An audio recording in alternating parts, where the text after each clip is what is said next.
The past weekend over the Middle East has been very hectic, in a way panic, as the Israel and Iran conflict loomed to a level where it looked like the full-scale conflict is about to begin. However, that didn't happen, of course, and now what transpired in the last 2-3 days of the peak of tension, and how far we are currently from a full-fledged conflict in that Middle East region. To talk more on that, I'm joined by Israeli Embassy in Delhi, Mr. Naor Gilon, and welcome to our show, sir. Thank you very much. And to start with, how far are we from war? Is it over? Is it past? We are in war. I mean, if you look at it in perspective, Israel is already many years in war. You know, during the days of the Shah, we had an ambassador in Tehran. But since the revolution that took aside a very anti-Israeli approach, we are at war of proxy with Iran more or less since that time. Just now, this week, a court in Buenos Aires, finally, after bombing in the early 90s of both our embassy, where 29 people died, and our Jewish community, the Jewish community center there, they said that it was Iran together with Hezbollah that did it. So, you know, over the years, they attacked us all around the world. They attacked in Israel. They are building their proxy forces, proxy in the sense that they train them, they finance them, and equip them. And you can see now, the ones that started, Hamas is a proxy of Iran, started October 7, then joined them, all their other proxies. Hezbollah in Lebanon, the Shiite militias in Syria and Iraq, the Houthis in Yemen, also disrupting, not only shooting Israel, also disrupting international naval movement, commercial, and all of them joined forces. What has changed and prevailed now is that for the first time, Iran decided to shoot directly from the territory of Iran towards Israel. So, exactly, that is what my question is. Since 70s, when the Iranian revolution happened, there has not been in full-fledged sovereign territory fight between the two sides.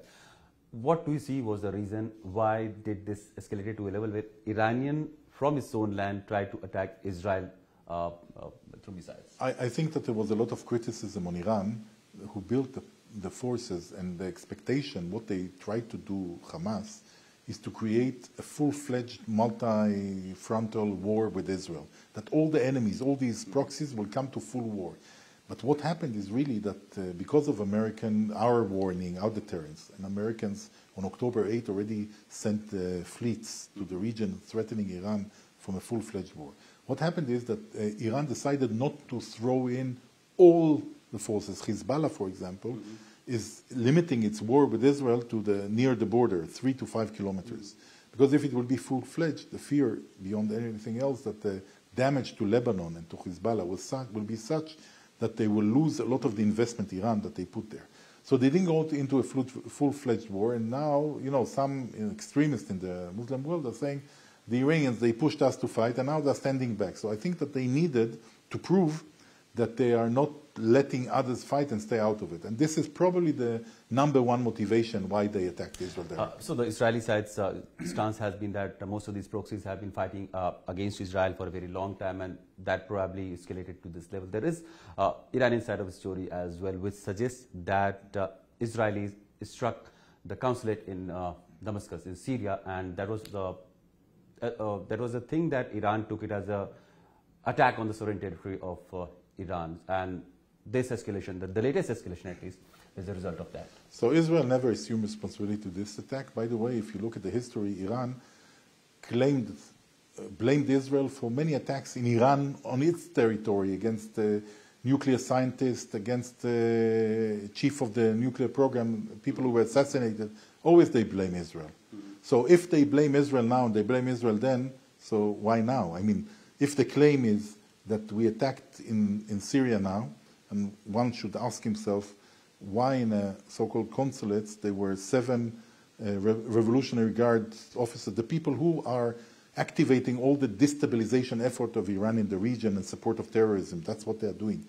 And that's a separate question. But if they claimed along the years, at least 10 times I remember, that they claimed Israel killed this guy, assassinated this in Iran.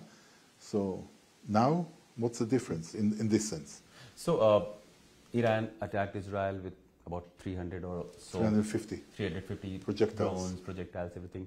And you downed most of it. 99%. 99%. So that's the accuracy rate that you have said. And would it have been possible without the support of your allies forces which were present in the region and providing you all the intelligence and cover? So first of all, I must say, because everyone asked about whether US and Israel eye to eye, of course we are different countries, we have different interests, but the closeness, support of US to Israel is second to none.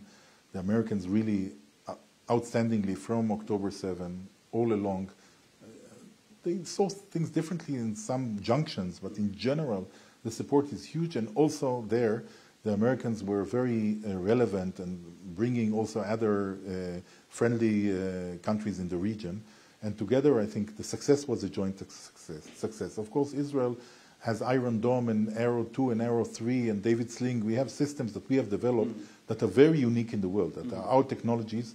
Some of them, there are other similar systems in the world, but some are very unique to Israel. And by the way, the technology of missile defense that Israel was a pioneer in the world is also in a joint venture in the MRSAMs, protecting Indian vessels. And so very good systems of anti-missile, and the success is amazing. But really. Was it enough to protect Israel from the onslaught of Iran, or it was just the coordinated effort of, no, like now we see countries like Saudi, France, UK, everybody saying that we supported Israel. Yeah, they supported, but there were, I think that they intercepted about 50 of the tragic, of everything that came, something like that. I saw the figure.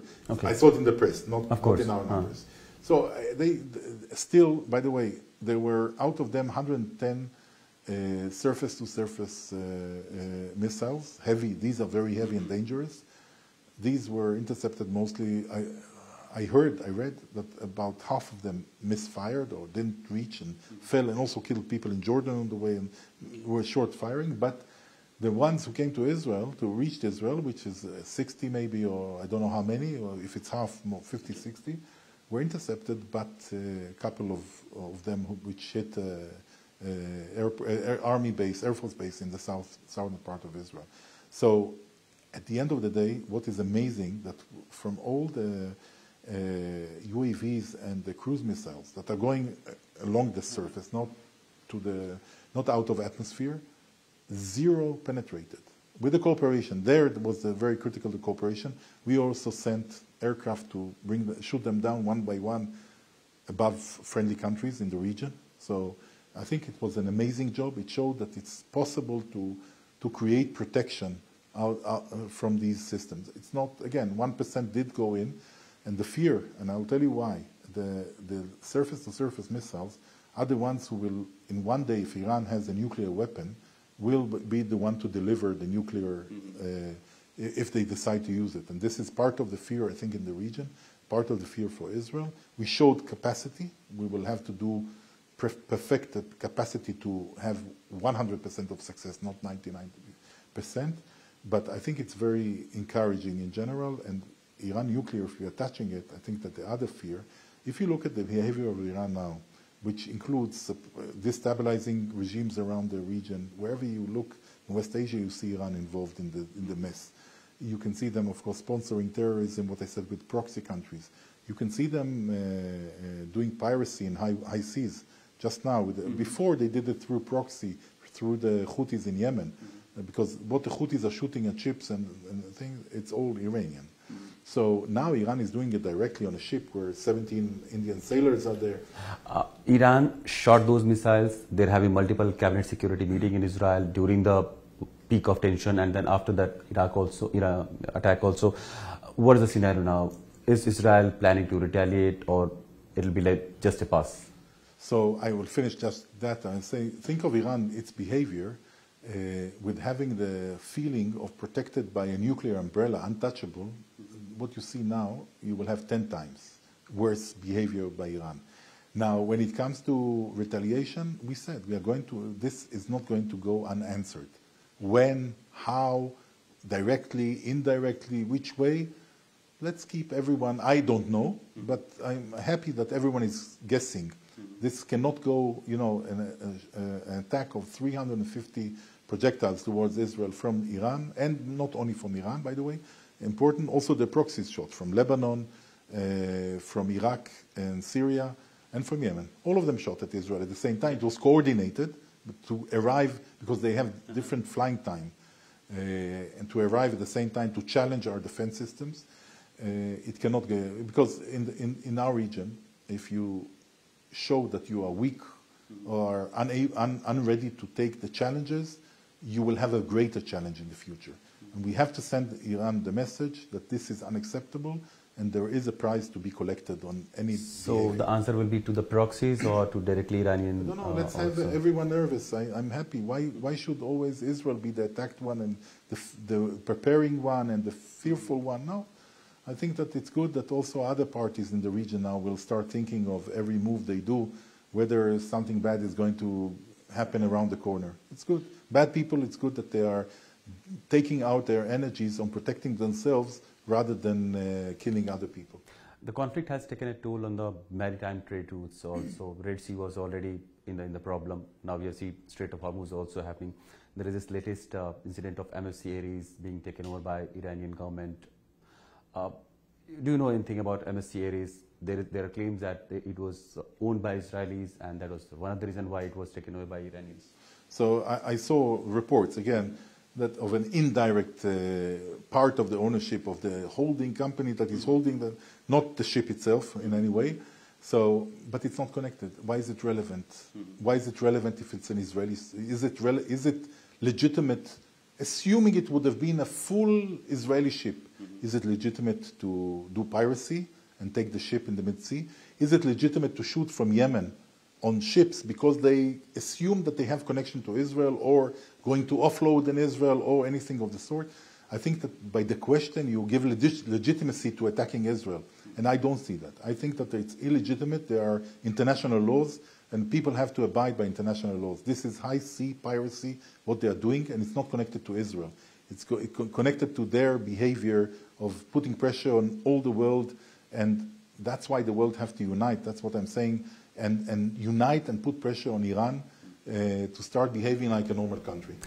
India has been very actively involved with both Israeli side and Iranian side. We have linkages and good ties with both the countries. How do you see the role of India, specifically when a lot of mobility arrangement and agreements is happening between India and Israel for work for the workers, and in this conflicting situation, that looks a little problematic, because how the Indians will feel safe and secure in Israel if the conflicting situation remains like that?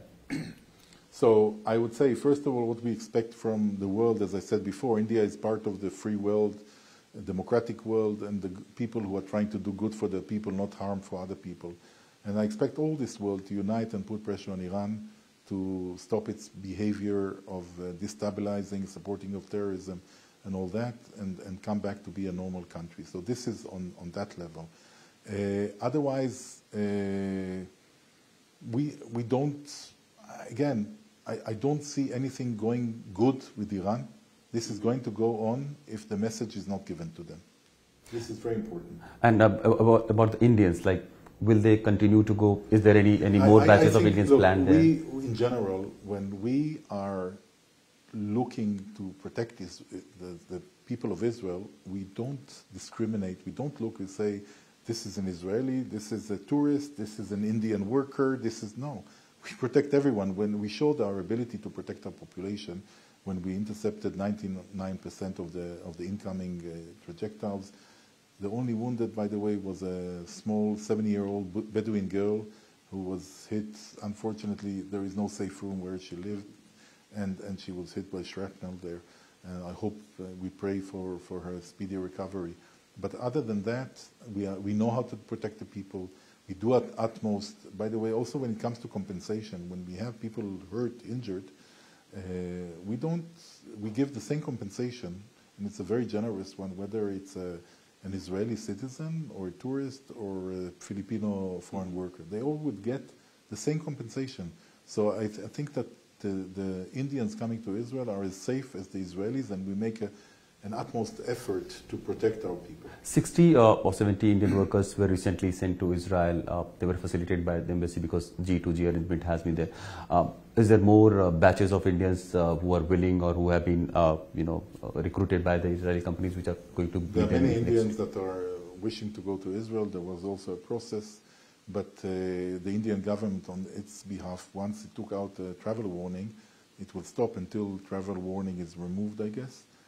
We hope it will be done soon because now the situation is back to normal before the Iranian attack. So normal, from October 7 we are not normal. Nothing is normal, but for the same old situation. And we hope that soon, I think that bringing the workers to Israel is both an interest of India and Israel. These people, first of all, are going to be treated well and bring a good income, send good income back home. And secondly, these people will get to know Israel, and I believe that long term they will be goodwill ambassadors between India and Israel. So I see it as a win-win situation, and we will do the utmost to safeguard them as we do to our own citizens and brothers and sisters. We don't see it differently. So airports in Israel have been opened, airspace has been opened, schools have been, education institutes have been opened. So one can broadly understand that the palpable tension that was at the peak has gone down and people are a little relaxed. Yeah, the hypertension was because Iran declared its intention to retaliate, and then we got intelligence and information and knowledge that when it's going to happen more or less and how. So we had to put our population into preparedness. But now we are back again. We are back to the old normal. We still have problems, but they are contained, both in the north and Gaza. All the rest of Israel is living a very normal life. And the war with the Hamas and Gaza, how long will it go on? Because it's been almost 6 months. Yeah, because on the outset, we said that we have two targets. One target is to make sure that Hamas cannot attack us again, because for years we condoned with Hamas attacking and going back and attacking. These exchanges, what happened on October 7 was unbearable, unacceptable, and we will not let Hamas continue rule Gaza and build its underground might, not only above ground, so 600 kilometers of tunnels.